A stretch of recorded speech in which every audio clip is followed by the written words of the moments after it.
Hello, আরও একটা নতুন সকাল, সঙ্গে আমার নতুন দিনের একটা গল্প। রোজ সকালবেলা বাড়িতে থাকলে ঘুম থেকে উঠে তোমাদের সাথে জেনারেলি অনুমিত্র লাঞ্চ বক্সে কী নিয়ে যাবে তেমন একটা চটজলদি রেসিপি শেয়ার করার চেষ্টা করি।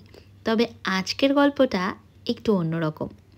চলো আজ তোমাদের সাথে শেয়ার করি আমি জেনারেলি ইভিনিং শিফট থাকলে কী ধরনের স্ন্যাক্স নিয়ে যাওয়ার চেষ্টা করি।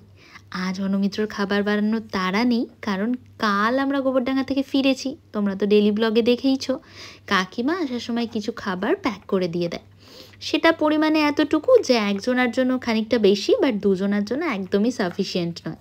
তাই খাবারটা অনুমিত্র দুপুরে লাঞ্চে নিয়ে যাচ্ছে, আর আমি নিজের জন্য বানিয়ে নিচ্ছি একটু স্ন্যাক্স, কারণ আমি লাঞ্চ বাড়ি থেকে করেই যাব। এতটুকু কথা বলতে বলতে যা যা দেখিয়েছি তোমরা তো বুঝেই গেছো। পেঁয়াজ ক্যাপসিকাম একটু সরু সরু করে কেটে কুচিয়ে নিয়েছি, আর শসাটা গ্রেট করে নিলাম।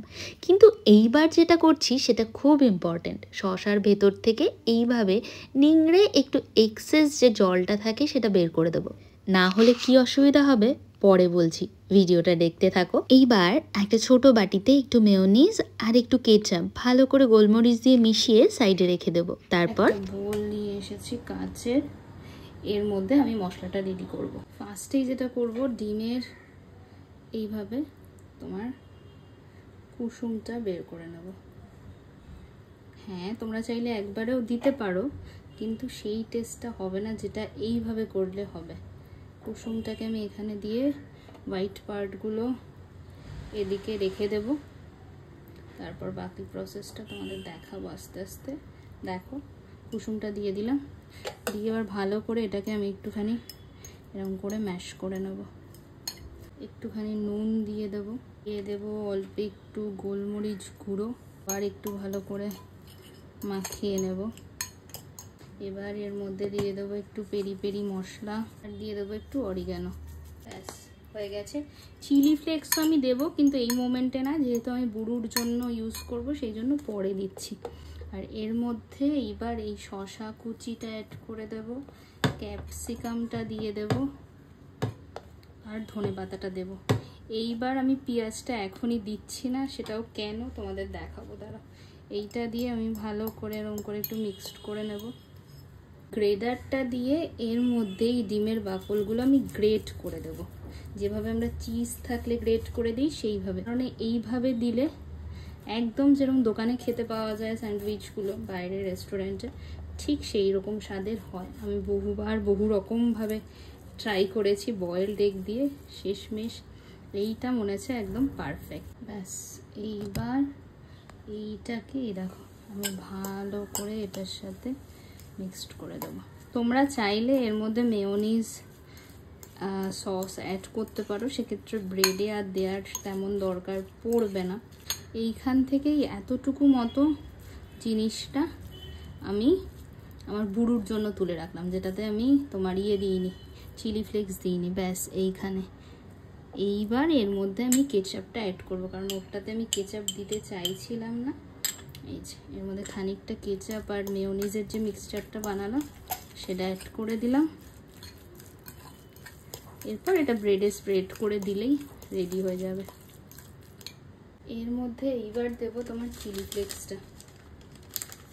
এবার এই মিক্সচারটা থেকে আরও খানিকটা আমি এই পাশে তুলে রাখলাম, রেখে এর মধ্যে পেঁয়াজটা অ্যাড করব, কারণ আরও একটা বানাবো যেটাতে আমি পেঁয়াজ ইউজ করব না। এমন একজন খাবে যে কাঁচা পেঁয়াজ পছন্দ করে না, সেই কারণে তুলে রাখলাম। বুড়ুরটা ঝাল ছাড়া, ওইটা কাঁচা পেঁয়াজ ছাড়া। তোমরা যারা তো বাড়িতে বানাও, যদি এরকম কোনো সমস্যা না থাকে তাহলে সবটাই একবারে দিয়ে জাস্ট মিক্সড করে নেবে, তাহলেই হয়ে গেল। এই যে রেডি আমার মিক্সচার। এইবার গ্যাসটা অন করে একটা ফ্রাইং প্যান বসিয়ে দিলাম। এতক্ষণে তো বুঝেই গেছো কি বানাবো। হ্যাঁ, বানাতে চলেছি হচ্ছে এগ স্যান্ডউইচ। এইবার একটা ব্রেড নিয়ে ওই যে কেচাপ আর মেয়োনিজের মিক্সচারটা বানিয়েছিলাম ওটা একটু করে যেটা বেঁচে আছে ওটাই ব্রেডের উপর স্প্রেড করে দিলাম, দিয়ে যে তোমার এগের স্টাফিংটা আমি করলাম সেটা এইভাবে হাত দিয়ে পুরো ব্রেডটাতে স্প্রেড করে দেবো, যাতে কোথাও উঁচু নিচু খুব একটা না হয়ে থাকে। তাহলে কি হবে না, ব্রেডটা সেকার সময় ফেটে যাওয়ার চান্স থাকে। আর ওপর থেকে একটা স্যালামি যেটা আমি হালকা করে ফ্রাই করে রেখেছিলাম ওইটা দিয়ে আরেকটা ব্রেড দিয়ে চাপা দিয়ে দিলাম। এইভাবেই আমি পরপর আমার যে কটা স্যান্ডউইচ দরকার একই ওয়েতে আমি রেডি করে নিলাম। এইবার তোমাদের বলি শসার জলটা কেন বের করে নেওয়া হয়েছিল। যদি জলটা থাকতো এই মিক্সচারটা অনেক বেশি ওয়াটারি হতো আর পুরো জলটা ব্রেডটা সোক করে নিত, তাতে সেই ক্রাঞ্চি ব্যাপারটা একদমই আসতো না। একটা ফ্রাইং প্যানে একটুখানি বাটার ব্রাশ করে জাস্ট স্যান্ডউইচটা দিয়ে একটা লিড দিয়ে একটু চাপা দিয়ে দেবো। তারপর 1-2 মিনিট অপেক্ষা করে আবার এপাশে উল্টে দিয়ে দেবো। ব্যাস রেডি আমার গরম গরম এগ স্যান্ডউইচ। যেহেতু আমার বেরোনোর তাড়া ছিল তাই আমি বেশ কয়েকটা গড়তেই আমি শিখে নিয়েছিলাম।